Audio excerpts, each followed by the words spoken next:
Good morning and good afternoon from Brussels. I'm Ian Lesser from GMF here in Brussels, and thank you all very much for joining us today on this virtual conversation. And we're really delighted to have with us David Schenker, who is Assistant Secretary for Near Eastern Affairs at the U.S. Department of State, for a conversation about current priorities in U.S. policy towards the Middle East and North Africa, and perhaps a bit of a look to the future as well. David, thank you very much for being with us. We're really grateful that you took the time from your schedule to have this conversation with us. Just to give you a little roadmap to what we're going to do, it's structured as a conversation, and we're going to chat, the two of us, for a little while, and then I will open it up and to a question and answer from our audience, and I will see those through what you will see on your Zoom screen as a Q&A function, not the chat function, but the Q&A. And I'll be happy to try to take as many of those as we can. So without further ado, let me again thank you, David, and maybe just start with something quite broad, but something that you hear a lot in Brussels. Somehow the notion in Europe that the United States is disengaging from the Middle East. You hear this a lot. And it's driven by many different things: Russia, China, other priorities, fatigue with the region, lots of things. Personally, I think this is overblown, but I want to ask you what you think, and try to maybe give us a sense of, well, if not exaggerated, how are the dynamics changing, and how are we reordering some of our priorities? But anyway, David, thank you again, and over to you. Well, first of all, thanks, Ian, for having me. It's a pleasure to be with GMF. Listen, I think it is overblown. We are not disengaging. We are not leaving the Middle East. We are present. If you look at in terms of diplomacy, if you look in terms of troop deployments, business engagement, we are present, and it is still a robust presence. But it is true. We do have a national defense strategy that articulates China and Russia as being the strategic priorities. And so there are, assets that are being allocated to that. So that's no secret. But as far as the great power competition, that is playing out in the Middle East too. And we are heavily engaged in that. Whether that is, and we can talk more about that in specific questions, but that's playing out in the region, and we are there. We have an Iranian priority in the region in terms of preventing Iran from the move toward nuclearization, development of long-range ballistic missiles, and its destabilizing behavior in the region, trying to counter and roll that back. So we are there, and we are present, and notwithstanding what you read, we have a robust presence. I mean, it's interesting because, of course, one hears the same comments about the United States in European security. And of course, it's not really true in a European setting either. But clearly the dynamics are changing in different ways. And maybe you could talk a little bit, if you would, you mentioned Iran, but talk a little bit about some of the ways in which these priorities within the region for us might be changing. Iran, Iraq, partners in the Gulf, some of them becoming more difficult, arguably, relationship with Saudi Arabia. Maybe just expand on that a little bit. Well, listen, we have our partners, our longstanding partners in the region who are, I think, share a threat perception with the United States vis-a-vis Iran and its role in the region. And it is true they expanded greatly, in recent years. And the administration has made a conscious decision to put maximum pressure on Iran and try and end, these three sort of major priorities of both the regional meddling, the nuclear program, and the ballistic missile development. And so we continue to pursue that line of effort. But you also have in the mix now, you have COVID on the one hand, and economies that are, I think, really hurting in a way that we haven't seen for decades, really. $38 a barrel, increased demands of people, unemployment, et cetera, and just not the wherewithal to contend with that. So that's an interesting dynamic. We also have China playing a role, which is China looking for opportunities, both during the COVID, but also economic opportunities, right? PR opportunities and economic opportunities. So you have the face mask diplomacy that we're seeing, where China brings PPE and faulty or testing that it provides, and brings this as a goodwill gesture, trying to get a foot in on the ground and the goodwill of the people in the region. I don't think the people are buying it, but there is an opportunity here for China because the economies are so bad, and they may have some cash on hand to be able to invest, get in on deals, and some of this and a lot of this is really predatory lending. So I think it's an interesting dynamic on the ground, and a new dynamic that we're having to contend with. What about Russia? Russia present in Syria, present in Libya, present in other ways in North Africa as well. How do you see this evolving? Is it a real sort of geopolitical gambit for Russia? Is it a stunt? Is it symbolic? Is it practical? What does it mean for our policy? Well, let's go. I'm not, a big fan of blaming previous administrations for things, but I think it was a real strategic blunder in sort of welcoming Russia into Syria. It had been a pillar of U.S. policy for 4 decades to keep essentially the Russians out of the Middle East, and so we welcomed them in, I think, to the Civil War. And what we thought, or what it was hoped at the time, would have been a quagmire with 40 fixed-wing aircraft. Basically, Russia saved the Assad regime. Now, along the way, they helped kill nearly 500,000 people, but Assad still remains in power. And they have used this as an opportunity to try and gain a foothold elsewhere in the region. So we see what they're doing in Libya. Right, not only sending Russian regulars, but sending the Wagner forces, the mercenaries to back up Haftar, and it almost changed the result of that war as well. Right, Haftar, as you might recall, came very close to sacking the capital with the aid of the Wagner group. Now, we pushed back and tried to prevent Turkey from getting involved in this conflict, but their involvement did. It did stymie, the advance on Tripoli, and weighed in with somewhat of a status quo now on the ground. But it's a very dangerous situation. Of course, nobody wants to see Russia setting up shop on NATO's southern front. So how does the U.S. adjust its policy in response to the conditions you're describing? I mean, you talked a little bit about how you read the previous administration's decision making. I mean, how has this administration reacted to what Russia is doing in some of the places you mentioned, whether it was Syria or Libya? What is our response? What is the response from our side? Clearly not in our interest, but what are we doing? Well, certainly in Syria, we established, put military forces in, right, that basically back the SDF. We still have military forces on the ground there that blunts Russian advances along with the Assads to retake the whole country. So we are confronting them just by being in the space, in a way, preventing them from retaking the whole country in Syria, and in Libya and elsewhere. We're pushing back, I think, very, very hard diplomatically. But as you saw from the recent vote in the UN, this is something that is incredibly difficult to do. The Russians have no qualms about preventing all humanitarian assistance, for example, getting into Syria.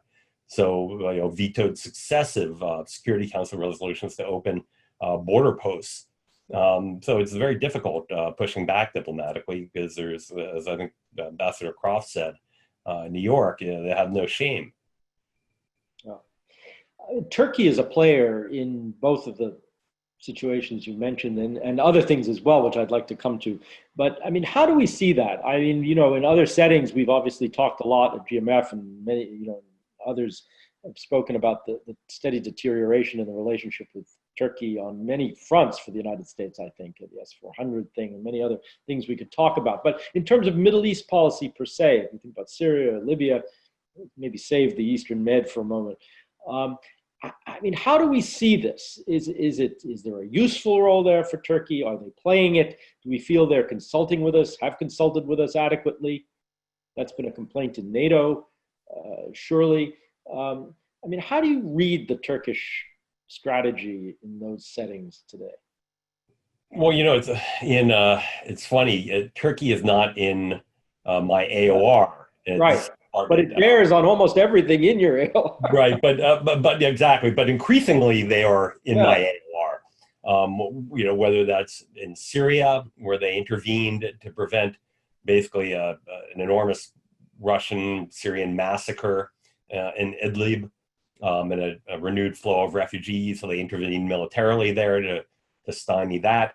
And then, of course, are intervening in Libya. And a part of this, as I see it, is part of a regional sort of power competition here, right? You have different worldviews with between the Emiratis and the Egyptians and the Saudis who have a real issue with what they perceive as being the influence of the Muslim Brotherhood, and the Qataris and the Turks, who have an affinity for that ideology, and so they compete throughout the region, right? And so Turkey has a small role, a number of troops, in Qatar somehow, right, to back up the Qataris during this Gulf rift.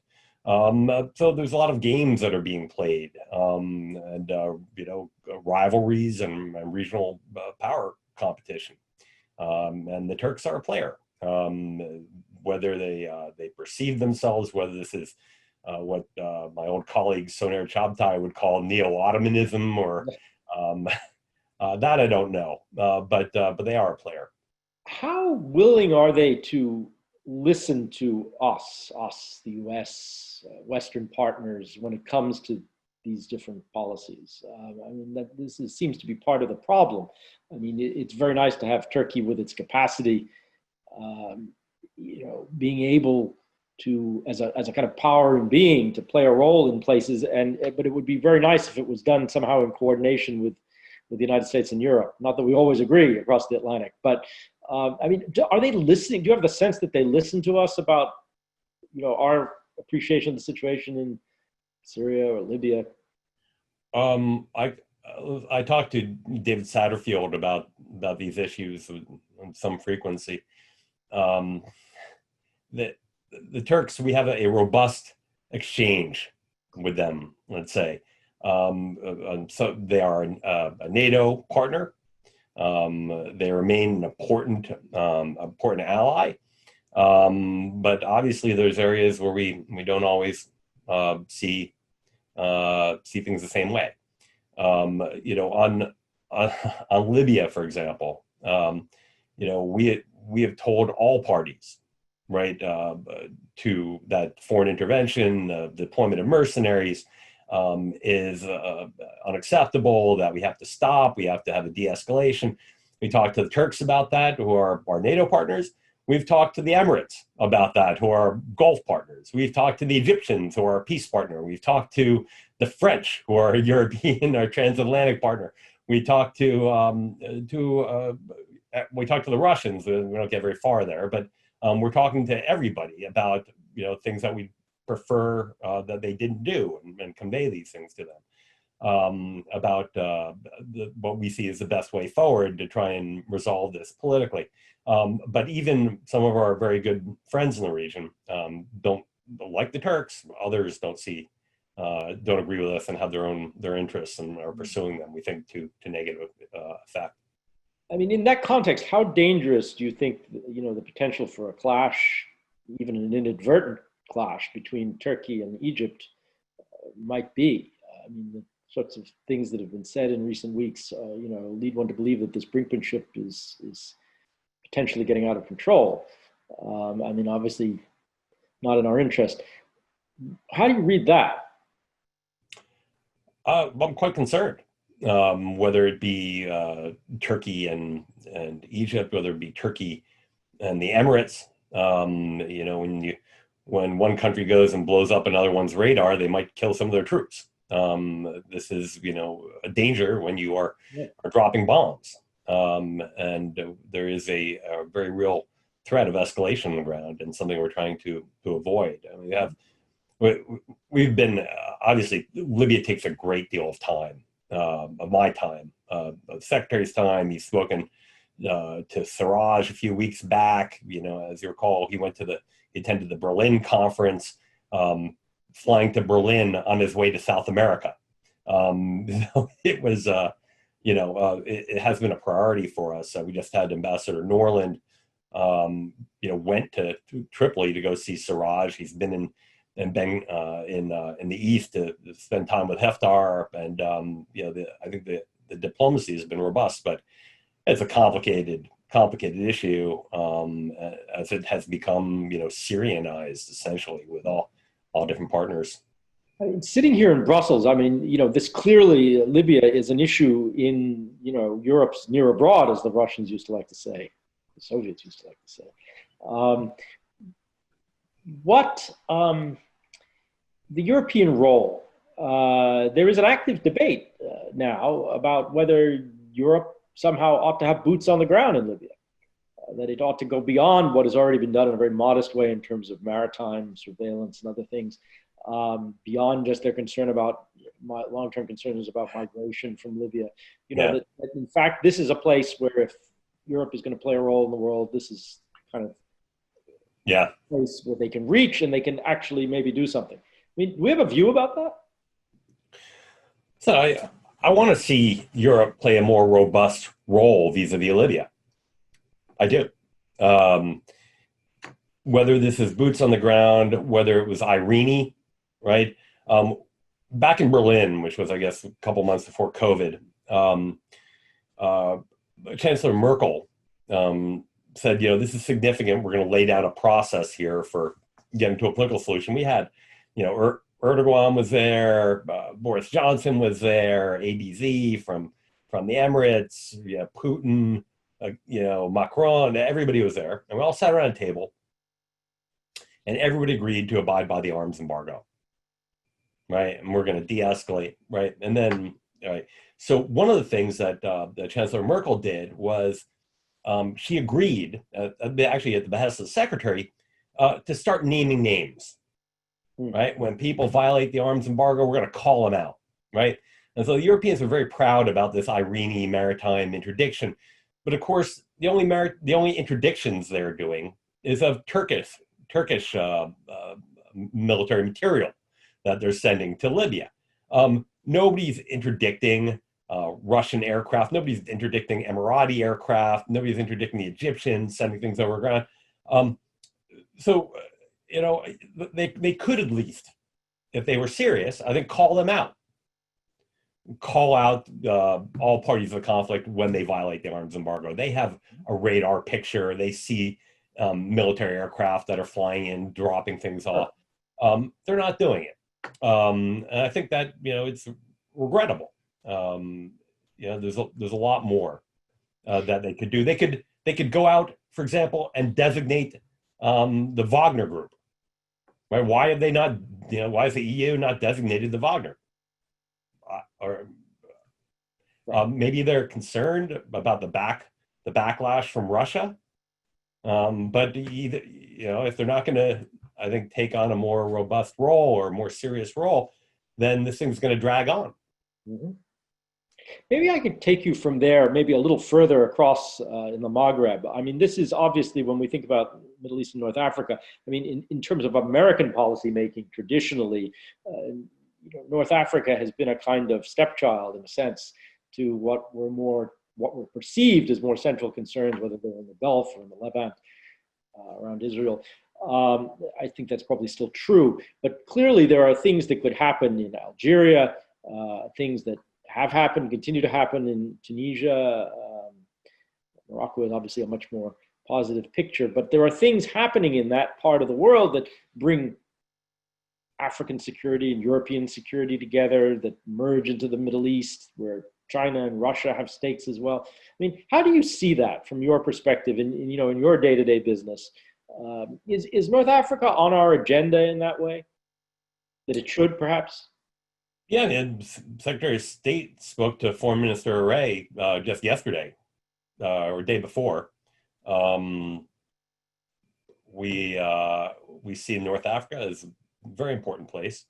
You know, in the case of Tunisia, we see it as a state that is coping fairly well with COVID to date, and as a state that has done pretty remarkable politically since since Mohamed Bouazizi lit himself on fire and they had a revolution.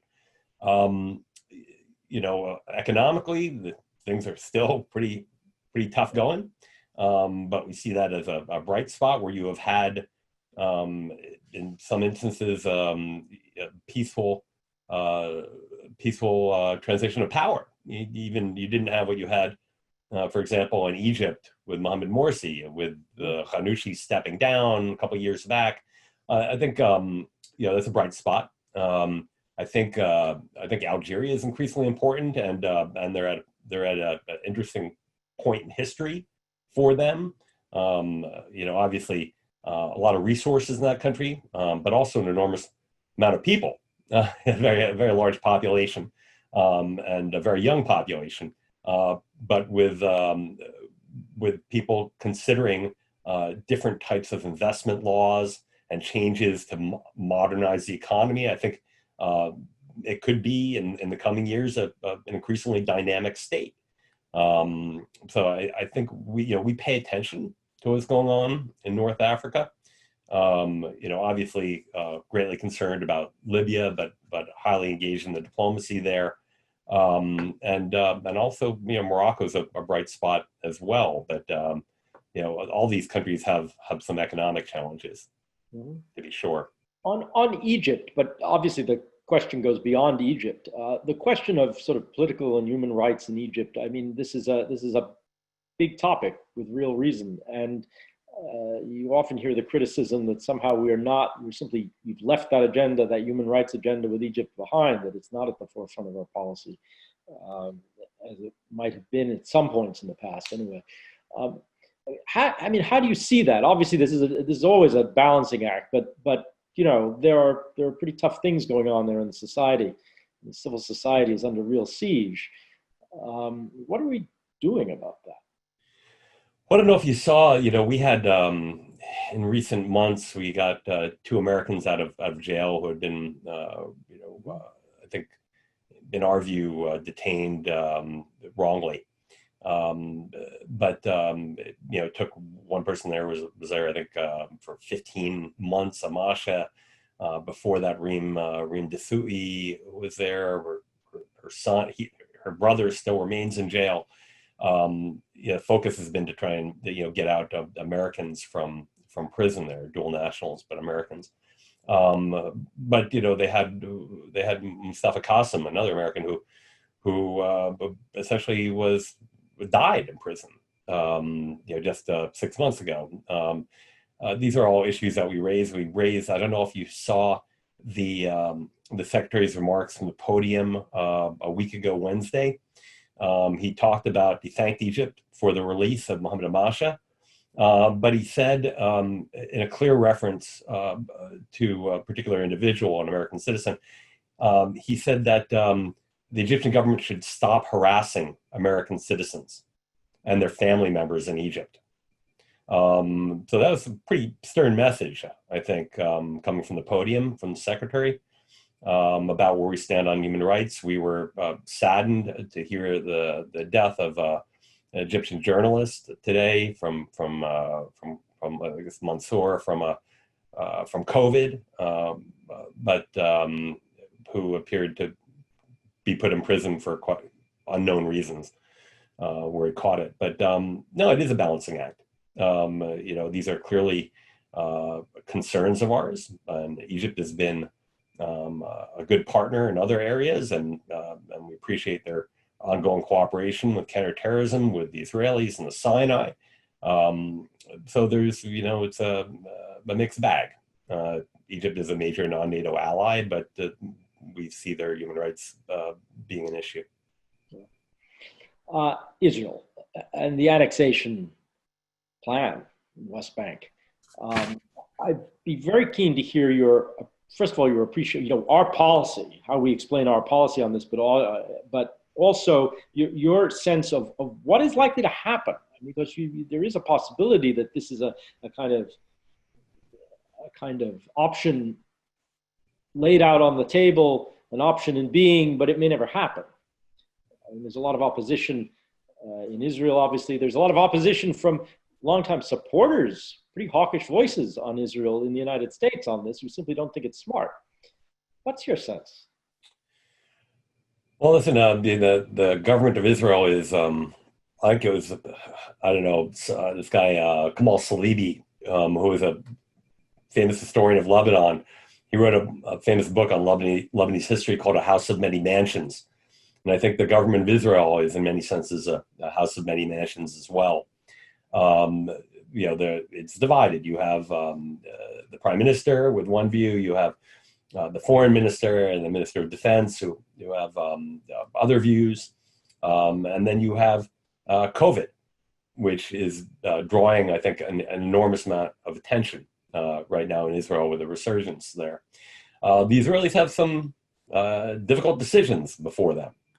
Whether they move ahead with this, they've heard from the Europeans quite clearly. I talked to my colleagues in the P3, the Brits and the French, who have stated on the record, very strong views of annexation, and keep on reminding the Israelis that even if there is not unanimity in the EU, that there still can be repercussions.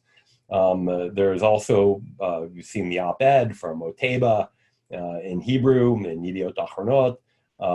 Several Gulf states have expressed some dismay. Jordan, in particular, and then the peace partner and neighbor has come out strongly against it. So Israel's going to have to weigh all these things.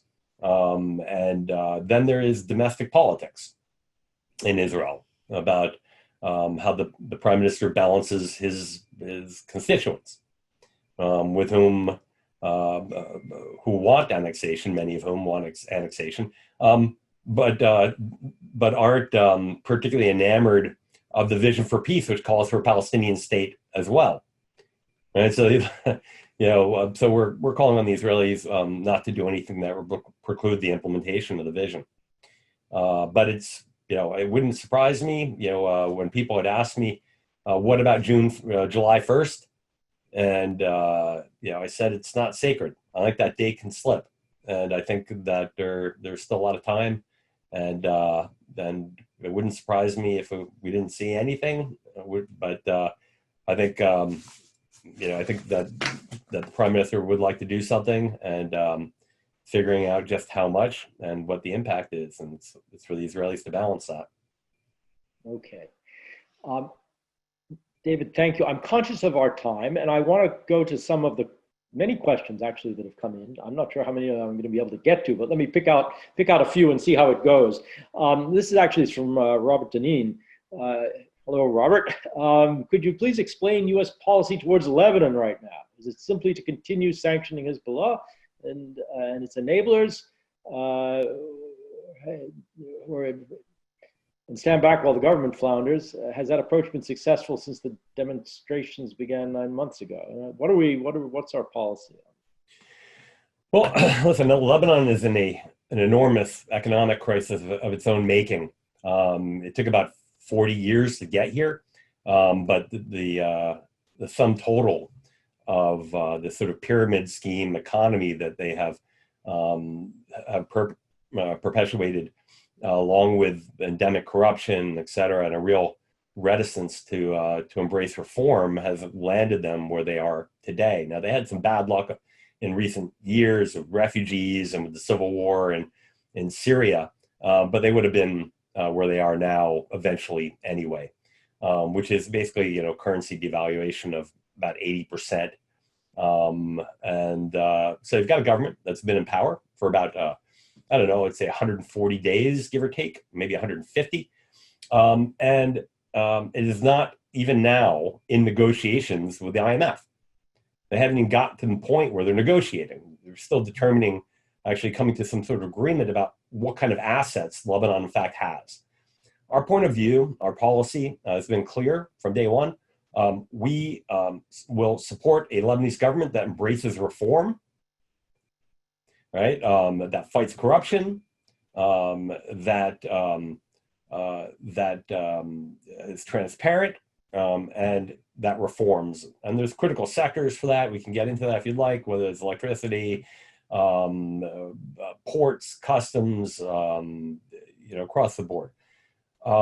But this government still has not embraced reform, right? It's hesitant to do so. Now, and it may be that this government's incapable of it because the lead coalition partner is Hezbollah. And Hezbollah is not an organization known for being reformist. It thrives off of illicit financing and corruption, et cetera. So what we've told them is that if you reform, we will support IMF program for you. But you're going to have to do the hard work. You're going to have to generate revenues. It's going to get worse before it gets better. But do the reform. We have also supported the protesters' legitimate grievances, which have been calling for reform, transparency, et cetera, and of corruption, clawing back of money, holding people accountable, et cetera. So we have a policy, and that policy is actually working. But it's either this government or the next government that's going to have to embrace reform. Nobody's going to bail out this government, and we are not alone here. We are surprisingly, I think, pretty tight with the French and the British on this. Mm-hmm. So no, I think it's we're doing what we have to do. And meanwhile, since COVID started, we gave about $30 million to Lebanon humanitarian assistance. We're looking for more. We understand that 50% of the people are below the poverty line right now. It's a very difficult time for them. We're looking to help, but the Lebanese, and this is our view, the Lebanese are going to have to help themselves, right? We can't help them if they won't help themselves. Okay, David, thank you. We have another question from Elisa Catalano-Ewers. Press reports today announced that Iraqi Prime Minister Kadhimi will be in Washington at the end of the month after stops in Tehran and Riyadh. Can you talk a bit about what the priorities are for each side on the agenda, particularly if Kadhimi is the head of the delegation, and how this fits into our broader policy on Iraq? Yeah, listen, the new Prime Minister, Mustafa Kadhimi, is an Iraqi nationalist. He appears to want to exercise Iraqi sovereignty. He doesn't want his state to be a satellite of Iran. He's taking steps, I think, to try and rein in lawless militia in the country that operate outside the control of the central government. But it's obviously a very dangerous job that he has. Anyway, we have engaged in a strategic dialogue, which we held the first session about a month ago, virtually, with the Iraqis to talk about a broad range of topics, but mostly focused on on our economic relationship, our political relationship. About that. Hi, David. Welcome back. No, not to worry. Thanks very much for coming back with us. It's given me a lot of other questions, so let me just go right to those. And I'm also still conscious of your schedule and your time. But here's a question from Alan Makovsky. It's a follow-up on Libya. Does the U.S. oppose Turkey's entry into Sirte and Bufra, which both Sisi and Putin have called red lines? So thanks, Alan. We think all parties should stay in place, go no further, de-escalate, return to the negotiating table, the 5+5 talks under UN auspices. We think that we are concerned about further escalation of the conflict. We know that parties have drawn red lines and don't want to see a further escalation. Mm-hmm. There are a number of questions here, which I'm going to actually group together because I think they're quite important. We talked about this briefly at the start of our conversation, but it goes back to our discussion about Iran. the policy of maximum pressure, and so on. Is there? And here I'm paraphrasing some of the questions we've received, but what's the evidence that this is working? And what are the metrics we would use to judge that? Well, yeah, well, the metrics that it's working in terms of the amount of oil sales and revenue the government's raising, the amount of decreased amount of funding for its regional proxies, the decreased amount of funding available for its military. There are a broad range of metrics like that you can see. But if you're going to measure this in terms of Iran's willingness to return to the negotiating table or to try to start to begin like a normal state, that is to stop its drive toward a nuclear weapon, that is to end its drive to build the long-range ballistic missiles, to stop funding proxies in foreign countries to destabilize those governments, et cetera, attack their neighbors. That's still work in progress. I think the Iranians are hoping that they'll get a reprieve with maybe change of administration in November, and so they're holding out. I think that if they are faced with several more years of this type of pressure, I think that there would be a more of a willingness to negotiate. But I think they're in the wait and see mode right now, trying to tough it out. Mm-hmm. Okay. It's a question from Shimon Stein, who's asking about Russia, and you'd spoken earlier about Russia.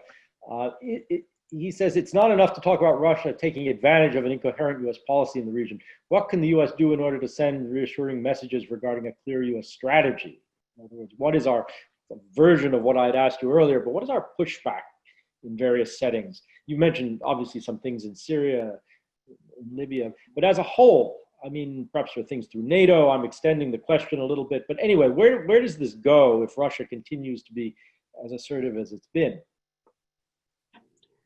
Well, I think it gets to be dangerous for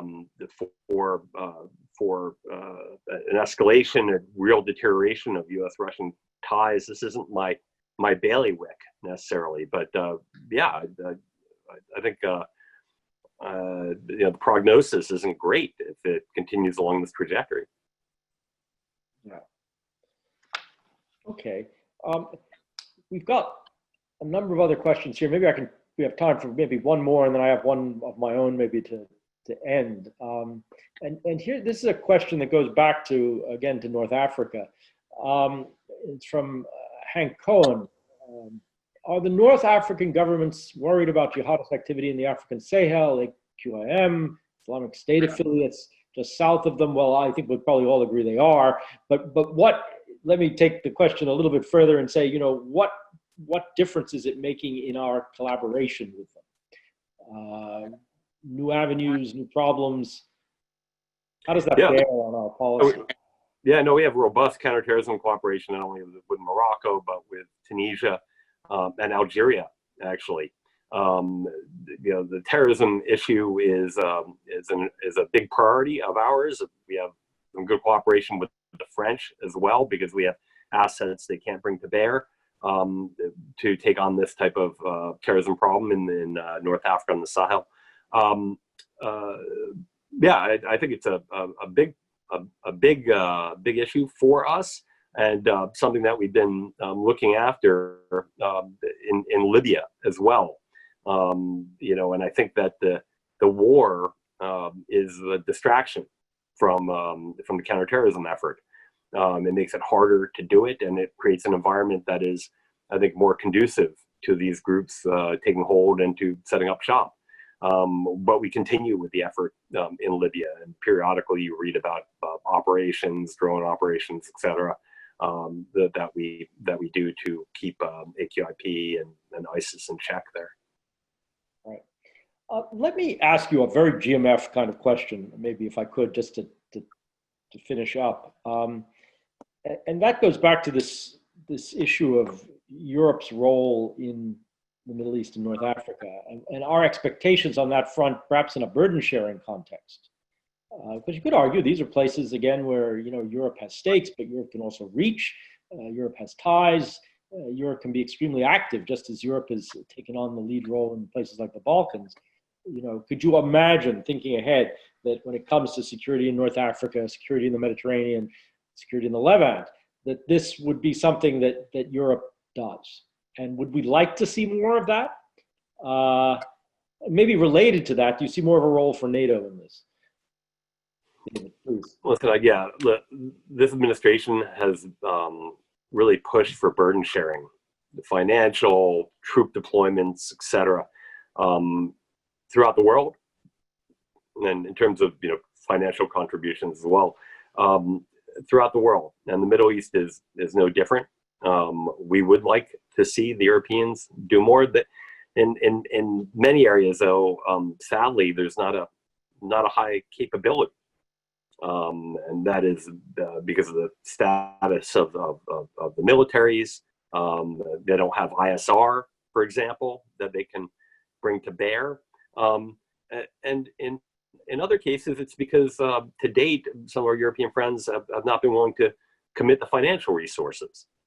So, we talk to our friends about doing more in places like Lebanon, right? And humanitarian or otherwise, and contributions, and I wish that there was a more robust response to those requests. So we still are the critical partner and the critical actor in many of these states, with only second leading role of the Europeans, but they have a very high level of interest in the region. I know the French foreign minister is traveling to Iraq and Kuwait and Lebanon in the coming week. So they're involved, but I think more burden sharing would be even better. Mm-hmm. And a NATO role in this useful? Well, it's useful in Iraq. They're taking on a bigger training role. I think that's helpful in the context of helping the Iraqi military to stand on their own 2 feet in the fight against terrorism.